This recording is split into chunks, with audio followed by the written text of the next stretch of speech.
Jacinto, un bebé regordete y desvelado, fue abandonado en el torno de la inclusa del Gran Hospital Real de Compostela entre las 9 y las 10 de la noche, como reza el libro reservado de Expósitos, envuelto en un barullo de bayeta azul vieja y un orillo de Segovia también viejo y negro, y en la mano derecha atada al puño una especie de cinta azul.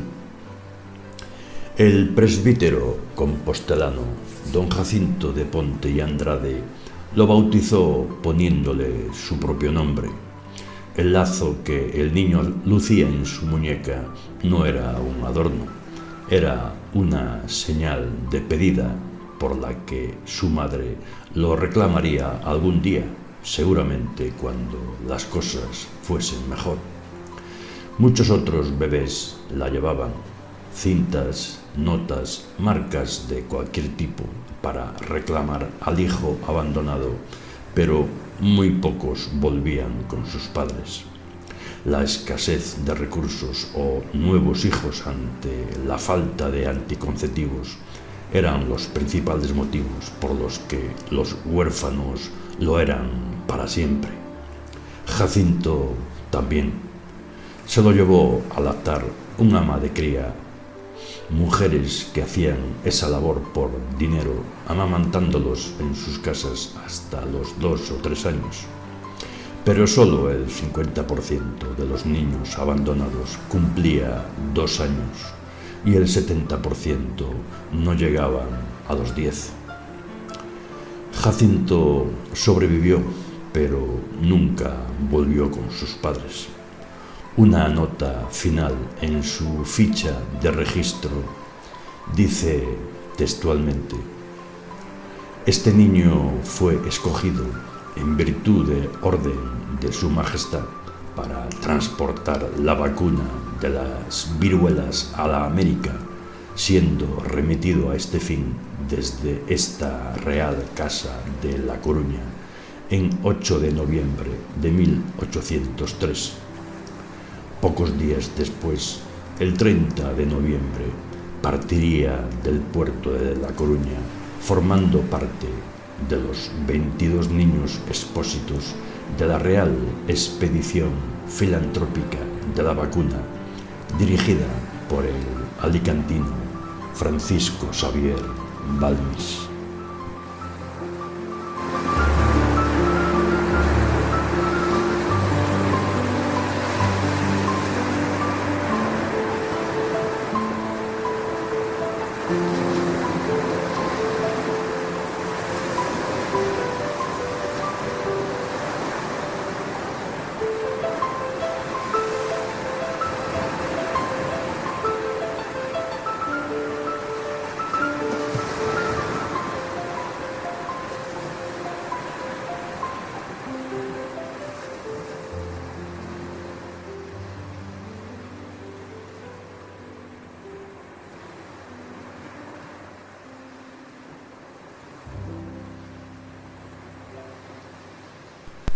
Esta expedición, financiada por el rey Carlos IV, salió desde el puerto de A Coruña el 3 de diciembre de 1803 en una corbeta llamada María Pita para dirigirse a los virreinatos españoles de Iberoamérica y desde allí, cruzando por tierra el istmo mesoamericano, tomar otro barco en el Océano Pacífico para vacunar en Filipinas y otros archipiélagos que pertenecían a la corona de España e incluso, por razones de oportunidad, hacer lo propio en algunas zonas de China, Cantón y la colonia portuguesa de Macao, así como finalmente en la isla de Santa Elena, colonia francesa cercana a la costa atlántica de África, lugares todos ellos que en ese momento tenían brotes de viruela. Por tal motivo, dicha expedición adquirió el carácter de tricontinental.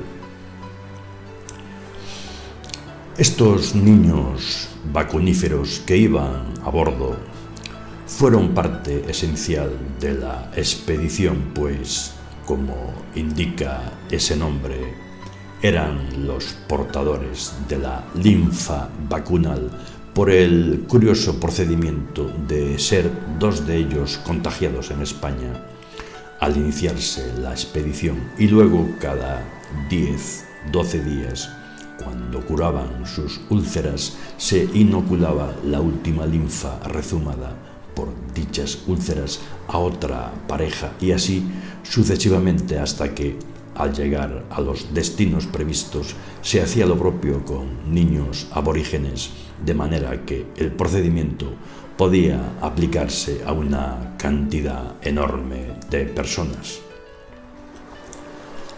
Durante la dura travesía, aquellos niños fueron cuidados en todo momento por una mujer, auténtica protagonista de esta aventura América.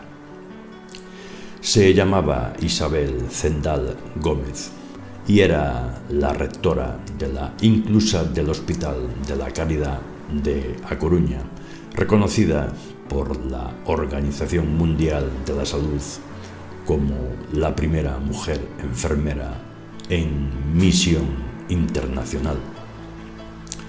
Tenía esta mujer un hijo de soltera llamado Benito Vélez, que sería uno de los 22 de la expedición. Durante años este niño figuró como hijo adoptivo y posiblemente esa fue una de las razones por las que la rectora aceptó el viaje, quizás con la idea de tener una nueva vida con su honor intacto. Dicha expedición fue la primera a nivel mundial que expansionó el uso de una vacuna eficaz, de la que se beneficiaron muchos millones de personas ya en aquella época.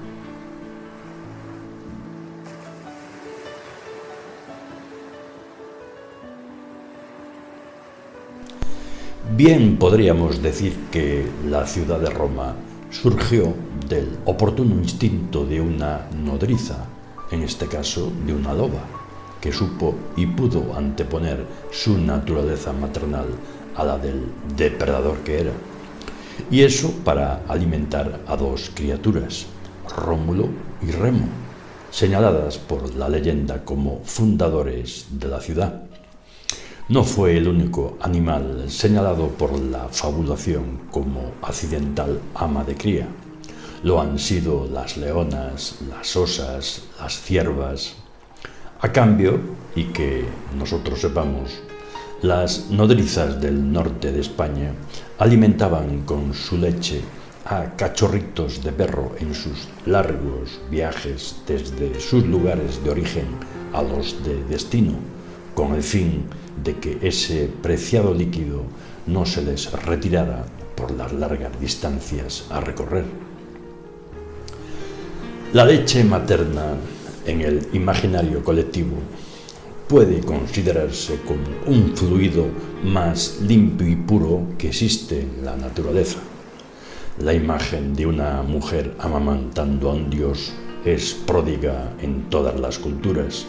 La encontramos en la mitología romana con la diosa Juno, en la India, en el México prehispánico también, y en la casi prehistórica ciudad de Ur. Las Venus de la Edad de Bronce poseen una abundancia de atributos mamarios extraordinariamente rotundos. En la ciudad de Belén existe una gruta en la que dicen hay restos de leche con los que la Virgen María había amamantado a Jesús. La mitomanía religiosa en el cristianismo llenó Europa de reliquias durante las frecuentes peregrinaciones de la Edad Media, introduciendo con ello el comercio de supuestos objetos testigos de la vida y pasión de Jesucristo. Entre estos no podían faltar ampollas con la leche de la Virgen. Numerosas ciudades como Nápoles, Roma, París, Venecia, Chartres se decían poseedoras de este líquido sagrado. Llegaron a ser tantas las urbes y pueblos de la cristiandad que decían conservar restos de la leche de la Virgen que un reformador como Calvino, y no sin cierta razón, sostenía, con todos los respetos para nuestra Santa Madre, que ni aun siendo la Virgen María una nodriza o una vaca, habrían dado sus pechos para tanta leche. Pues bien, de esta leche quiero hablar hoy, es decir, de la de las nodrizas y del museo que tienen en Santander, para dar fe de un oficio hoy prácticamente desaparecido en nuestro país, el de las amas de leche o nodrizas o ayas, que de todas y más formas son conocidas. Se encuentra situado en un valle, el de Pas, que fue tan afamado hasta principios del siglo pasado que las oriundas de esa zona y como nodrizas de Pas recorrieron las mejores casas y palacios de España, alimentando a príncipes y reyes con sus generosos pechos y la abundante leche. Entre los muchos objetos que encuentran cabida en este museo está el poema de un ilustre benefactor de esta leche, llamada Mercenaria, el verso escrito por Federico García Lorca como reconocimiento a la labor de estas mujeres que tanta huella dejaron en su vida. Las casas reales hicieron prolijo uso de ellas. Fernando VII no solo disponía de una nodriza para sus hijos, sino que además las tenía por pares. Las de retén se llamaban aquellas que acudían a la lactancia de los ilustres infantes en el caso de que la titular, por cualquier circunstancia, no pudiera ejercer. No obstante, en este aspecto es Carlos II, el último de los Austrias, el que ostenta un verdadero récord. Dispuso de más de 30 y casi un 100 en reserva que, por cierto, nada pudieron hacer por concederle la salud a aquel hombre. En cambio, María Luisa de Saboya y Orleans, la primera mujer de Felipe V, una reina que, a decir de las crónicas, era bastante moderna para su época y que era reacia a la leche mercenaria, no tuvo más remedio que aceptar las nodrizas castellanas y vizcaínas de la corte. Los Borbones hicieron largo uso de esta leche alquilada, pero el oficio no estaba al alcance de cualquiera, ya que incluso se formaba una comisión para elegirla. Nos consta que así sucedió en el caso de la que amamantó a Alfonso XIII y a la que el monarca quedó muy vinculado afectivamente, vínculo este que estuvo a punto de causar la muerte de la buena mujer, toda vez que, invitada a la boda de su ahijado, escapó milagrosamente del atentado que se cometió contra el monarca ese mismo día. Las nodrizas debían ajustarse a un perfil. Por supuesto, debía estar recién parida, y no del primer hijo, sino del segundo o tercero. Se exigía, como se ve, cierta veteranía, no mayor de 26 años, robusta y de buena moral, preferentemente campesina y casada, aunque este requisito, el del matrimonio, fue sorteado a veces vista la abundancia de hijos ilegítimos que se daban en la época. Se buscaba incluso una especie de pureza racial que se suponía característica de ciertas zonas del norte y centro de España. Por lo tanto, seguían de alguna manera en vigor los patrones establecidos allá por el año 1340 en Valladolid, en los que se prohibía expresamente que las nodrizas de cristianos fueran moras, moriscas o judías. Abstracción hecha de lo referido, se buscaba, en resumidas cuentas, un líquido blanco, sin olor especial alguno, más bien dulce que salado, una leche que, vertida en el ojo del niño, no le causara irritación alguna. Este proceso de verificación acaecía también en el interior de algunas inclusas, en las que el amamantamiento de los niños abandonados adquiría proporciones mayúsculas. En otras partes de Europa, estas restricciones eran más pintorescas, si cabe, como la de que debían ser diestras de mano y no tener el cabello pelirrojo.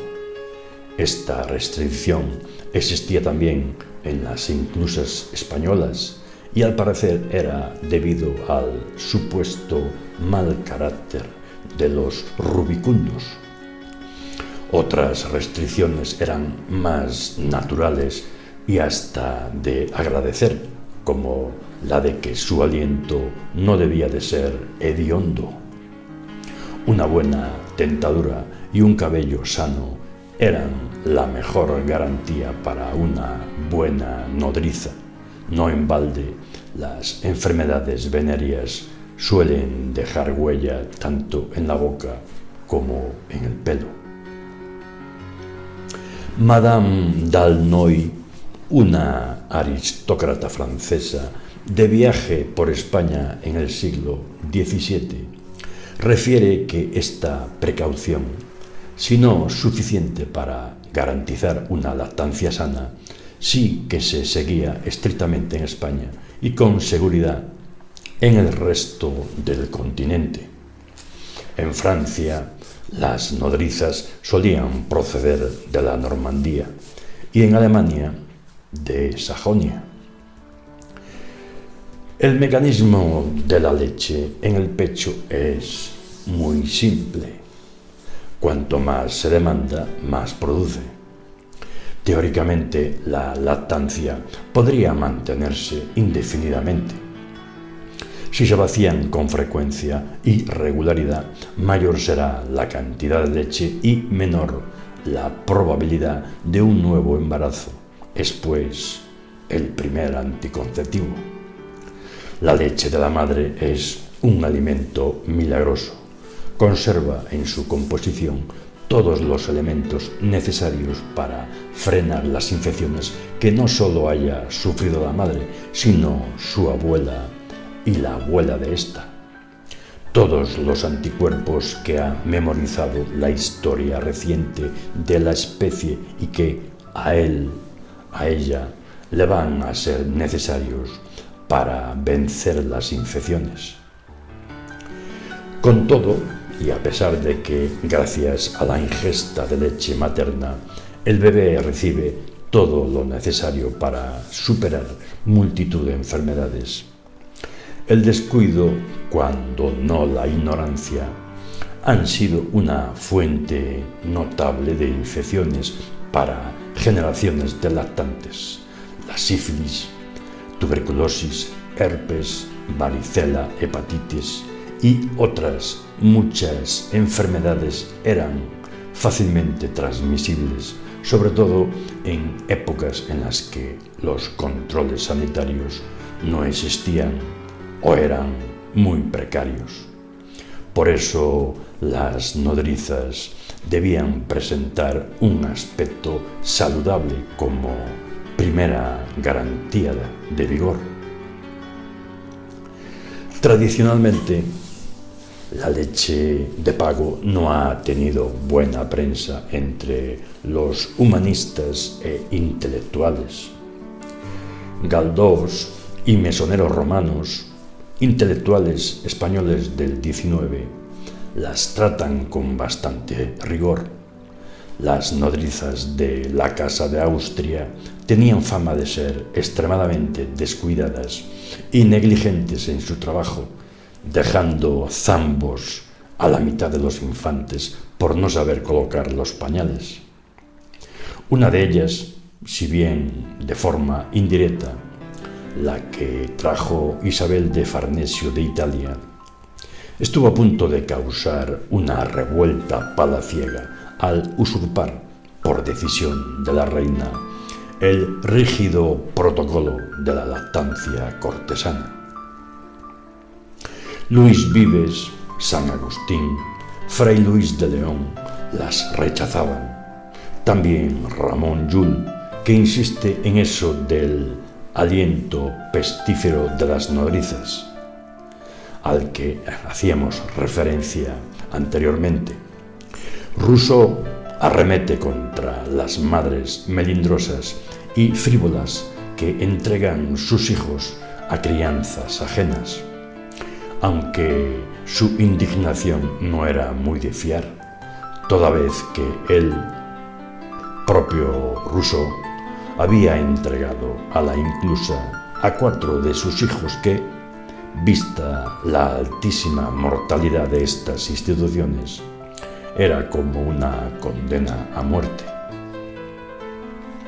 Un caso suficientemente ilustrativo de esta situación es Diana de Poitiers, la amante del rey Enrique II de Francia, que recién parida entrega a su hijo al cuidado de las nodrizas por temor a que la lactancia pueda desmerecer su cuerpo y hasta su olor, que se suponía embriagador, pues la leche materna impregnaba el cuerpo de una mujer de cierto desagradable aroma en su transpiración, en su orina, en su aliento.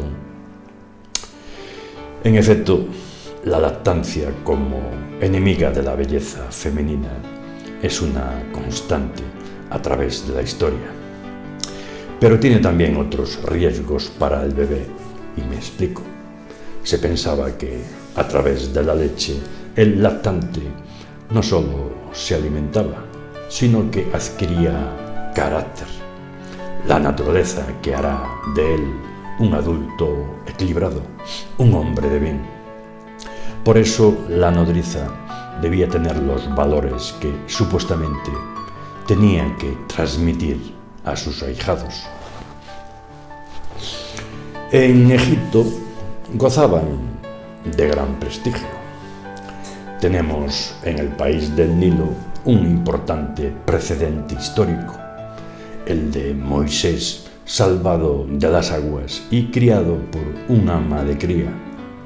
Y aunque esta historia tiene trampa, pues la nodriza de Moisés era ni más ni menos que su madre, nos da una idea del uso frecuente que se hacía de este personaje.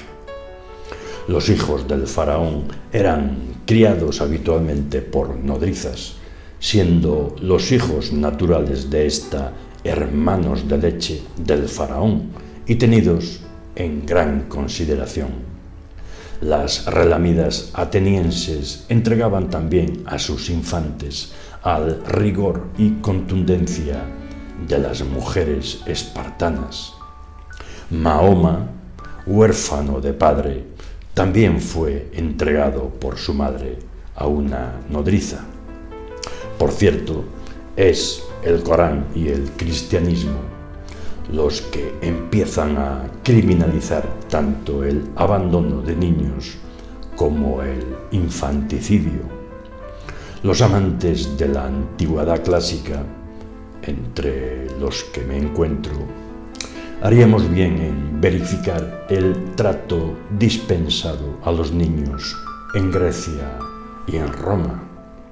Nos sorprenderíamos de la extrema crueldad con la que culturas tan delicadas con las bellas artes trataban a sus ciudadanos más inocentes.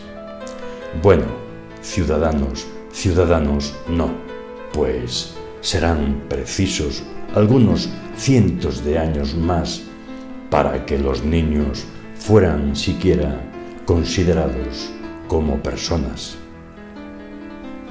Siempre se ha dicho que Roma ha mantenido una relación tibia con sus hijos, que el abandono de infantes en las calles del imperio era harto frecuente y que el destino de muchos de ellos a nadie importaba. Hasta la llegada de Constantino en el siglo IV, un padre podía perfectamente matar a su hijo o venderlo como esclavo. La llamada columna lactaria a orillas del lago Velabro en Roma era utilizada por los romanos para abandonar allí a sus hijos no deseados. Esta exposición pública permitía que cualquiera se hiciera con ellos, las más de las veces para convertirlos en esclavos o atender el mercado de la prostitución. Si rastreamos la labor de los grandes legisladores romanos, nos encontramos con una constante histórica: su preocupación por los escasos hijos que tenían las élites romanas.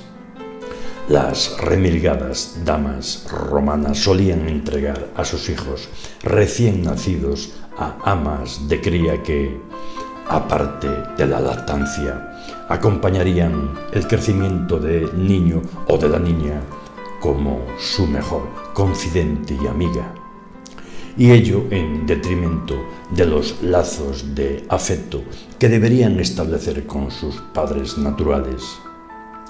Cuando los hijos abandonaban el hogar, eran acompañados por sus amas de cría que se habrían convertido ya en su verdadera familia.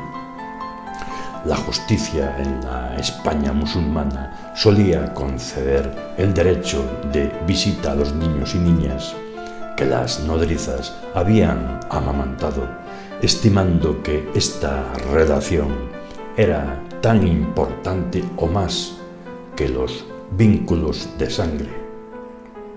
Luis XIV de Francia tenía tanta estima por la suya que era una de las primeras personas en entrar en su dormitorio cada mañana y, probablemente, la única persona que en público podía darle un beso.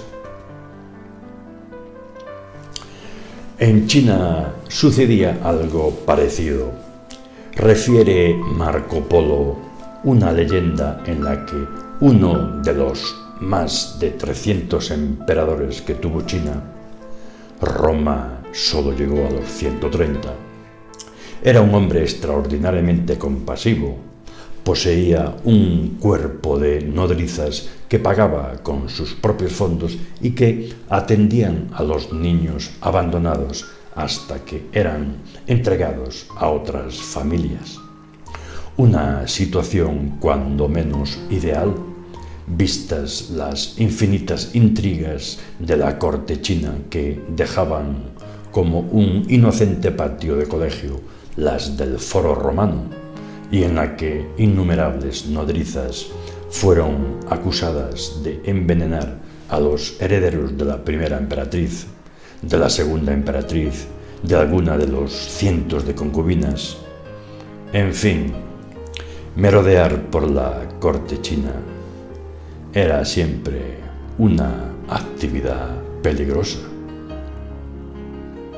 La llamada emperatriz viuda, Sisi, conocida en Occidente por la película de Nicolas Ray, 55 días en Pekín, además de asesinar a su hijo con el fin de poder acceder al trono, tenía unos gustos culinarios, digamos, inadecuados.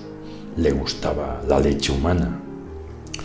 Esto no sería nada anormal si no fuera porque la emperatriz era ya una persona adulta cuando lactaba. En efecto, todas las mañanas al despertar, Dos jóvenes nodrizas se tendían sobre el lecho imperial para que la emperatriz tomara su ración diaria de leche.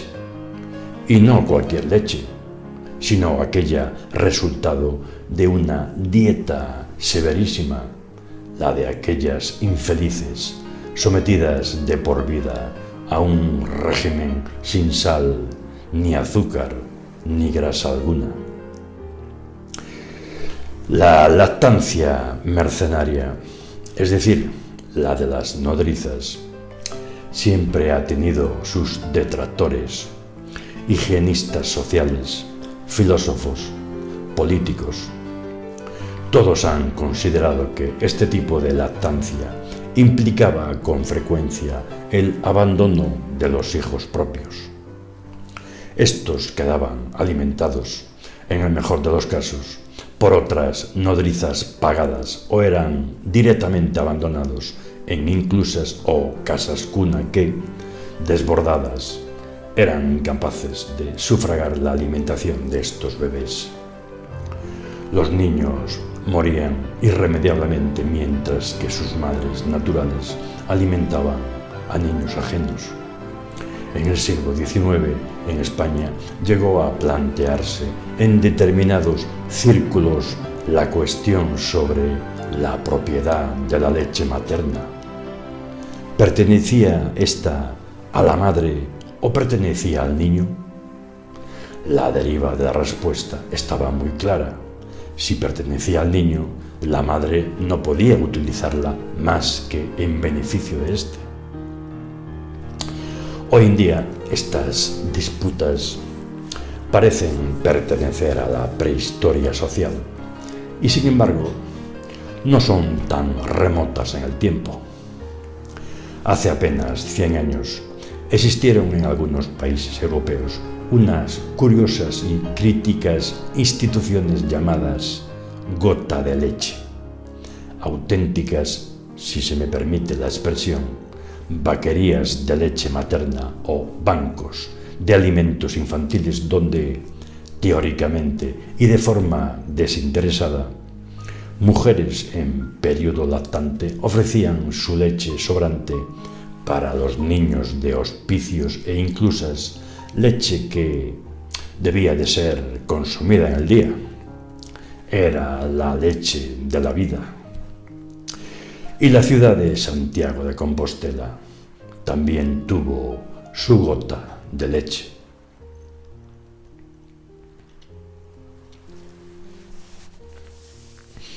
Desde el segundo tercio del siglo XIX, Santiago de Compostela experimenta un periodo de ralentización en su desarrollo urbano, social y político que se va a intensificar en el llamado periodo de la Restauración, a partir de 1874.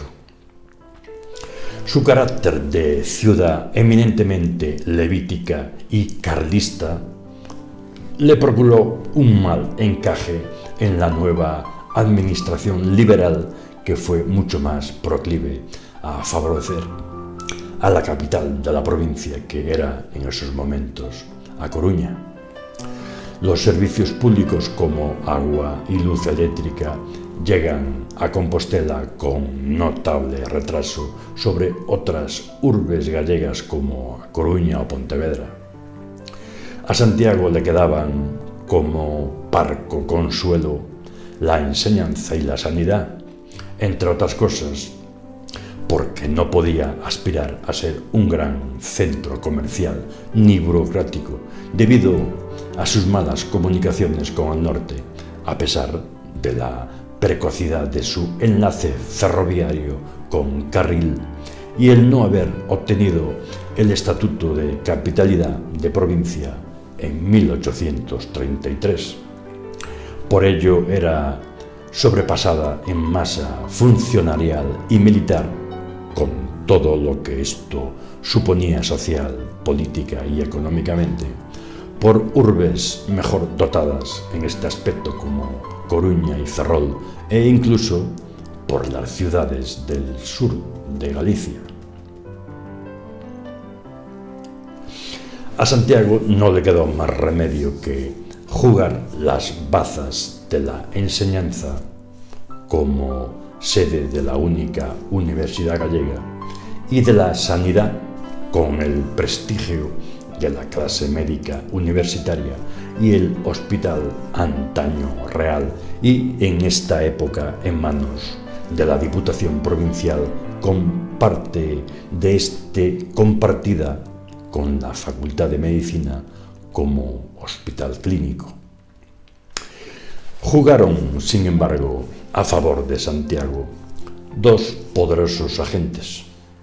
Por una parte, la revitalización del culto jacobeo con el redescubrimiento de los huesos del apóstol en 1879 y, por otra, desde los años 80 del siglo XIX, la potente estructura caciquil que supuso el entramado establecido por Eugenio Montero Ríos y sus colaboradores compostelanos, fuertemente insertados en la vida universitaria y municipal, que le facilitó a la ciudad, entre otras cosas, dotarse de una buena cantidad de edificios singulares: la Escuela de Veterinaria, la nueva Facultad de Medicina y el Colegio de Sordomudos, entre ellos. Llegó un momento, en la última década del siglo XIX, en el que algunos médicos, preocupados por la labor de la puericultura, hasta entonces casi inexistente, decidieron la creación de centros públicos o privados en los que se dispusiera la leche, humana o animal, para proporcionársela a las mujeres que no podían lactar a sus hijos y aprovechar la ocasión para instruirlas en normas básicas de cuidado infantil, así como para controlar la correcta evolución nutritiva de los niños.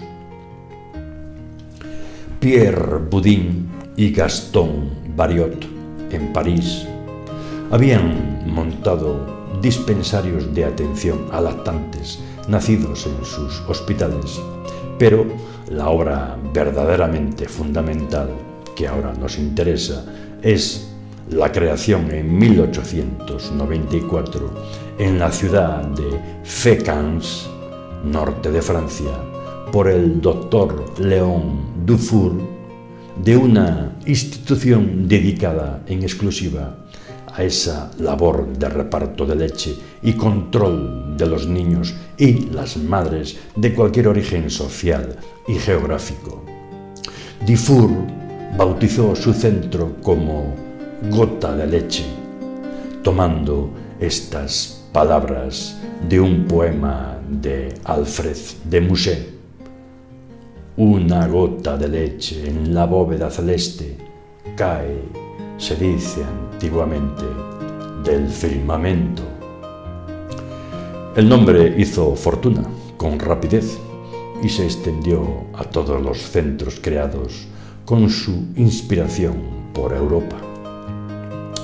A Santiago de Compostela, ciudad universitaria y cuna de la medicina gallega, la creación de la gota de leche llegó con mucho retraso, en comparación con otras ciudades de similares características e incluso con otras de menor entidad médica, académica y poblacional, aunque la idea de su implantación se barajó tempranamente.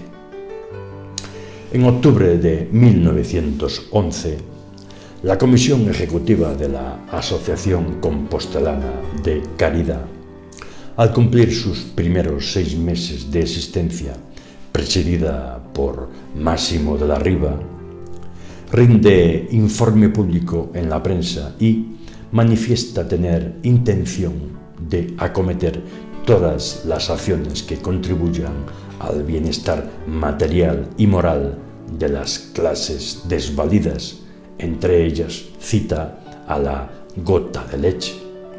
En ello se aprecia un estado notable de concienciación con este asunto. En un primer intento se decidió establecer la gota de leche bajo el marco institucional de la Cruz Roja. El local elegido estaba situado en la parte este de la planta baja del pabellón del Parque de la Herradura. Para ello, se nombró una comisión integrada por los doctores Piñeiro Pérez, Nogueras Coronas y Antonio Martínez de la Riva, todos ellos conocidos y competentes profesores. Antonio Martínez de la Riva Fernández alcanzó el título de médico en 1902. En 1904 se doctoró e incorporó a la Facultad de Medicina como profesor.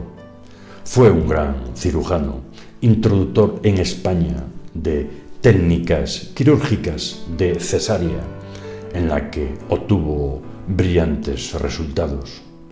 Fue un promotor de causas sociales. Aprovechó su paso por las instituciones para favorecer la instauración de entidades benéficas. Desde su cargo de concejal conservador, pidió incesantemente la creación de la gota de leche y en el hospital puso en funcionamiento la policlínica de partos a domicilio, única en España, con doble finalidad benéfico-asistencial, atendiendo partos de forma gratuita a las clases desfavorecidas, y docente, atendida por alumnos de último curso de medicina que obtenían así una formación inigualable en materia obstétrica. El tiempo transcurría en Compostela. Habían pasado casi 20 años desde que se había empezado a contemplar la idea de la creación de la gota de leche. La comisión especial estaba aprobada, pero no constituida. El edificio no estaba construido, ni siquiera terminado su proyecto. Es más, el Monte de Piedad había vendido al cabo de los años una casa que había adquirido en Santa Clara para su construcción. Por lo tanto, se decidió trasladar la ubicación de la institución a un local próximo a la casa hospicio, ocupado anteriormente por la imprenta municipal por sus condiciones de aislamiento y capacidad. Ante tantos cambios de planes y retraso en la ejecución de lo acordado, la prensa compostelana lanza la pregunta: ¿llegaremos a tener en Compostela establecida la grande y humana institución de la gota de leche? Finalmente, la comisión especial quedó constituida el 5 de febrero de 1926, presidida por Anselmo Padín y formada por Julio Reguera y Ricardo Vescansa. Para el arreglo del local elegido, en sesión del 24 de marzo del año 26, se aprobó el presupuesto de 4.796 pesetas. Se acordó que, simultáneamente al comienzo de las obras, se iría adquiriendo el material preciso y realizando las demás gestiones necesarias para lograr pronto la anhelada puesta en funcionamiento de la gota de leche. Ante los avances logrados, la prensa se mostraba alegre y expectante por la próxima instalación de la gota de leche y el beneficio que ésta iba a reportar para la infancia compostelana. El 18 de abril de 1927 tuvo lugar la tan ansiada inauguración de la gota de leche en Santiago. El elenco de asistentes, representantes de los más altos escalones sociales, da una idea de la repercusión que tuvo el acto en la ciudad. Asistió el alcalde interino, Anselmo Padín, en sustitución del señor Varela Losada, y los concejales Villar Somoza, Mosquera Codesido, Mata Reguera y Castiñeiras, el vicario capitular Ángel Amor Ruibal, el canónigo Robustiano Sande y el presbítero Amador Cobos. Representando a la universidad, los catedráticos Pedro Isaac Rovira, Mariano Zurimendi, García Ferreiro y Carlos Puente. Ejerció la representación del comandante militar, el coronel del Regimiento de Artillería, José Álvar González y Pérez Sala, el jefe de telégrafos, Manuel Lenz, el teniente coronel Rueda de Andrés, el representante de Monte de Piedad, Neira Villamil, la poetisa Herminia Fariña, el profesor del seminario Benito Espiño, representaciones de los padres franciscanos y jesuitas, como representante de la Casa de Banca Hijos de Simeón García, Miguel Escalera, los médicos municipales, señores Fernández, Castro, Vidal y Fraga, y los médicos de las instituciones, señor Sánchez Guisande y Fernández. Y por supuesto, amenizó el acto la banda municipal al principio y al final del acto. Bueno, pero la actividad de esta institución en Santiago tuvo su fin. La Ley de Sanidad Infantil y Maternal, promulgada en 1941, y la creación del Seguro Obligatorio de Enfermedad, el SOE, al año siguiente, implantaron la atención sanitaria gratuita para los trabajadores dentro de una red de centros pertenecientes al Estado. Dentro de este nuevo organigrama, las instituciones benéficas carecían de sentido. En la mayoría de las ciudades españolas, las gotas de leche dejaron de funcionar en torno a la década de los 70. En Santiago, del mismo modo que fue tardía su implantación, también lo fue su retirada. Desde el mes de septiembre de 1977 dejó de haber la consulta de niños de pecho y desde abril de 1978 tampoco hubo ingresos ni suministro de biberones. En los últimos años de funcionamiento, la actividad del centro quedó reducida a la entrega de suplementos dietéticos, administración de vacunas e inyecciones y la realización de curas.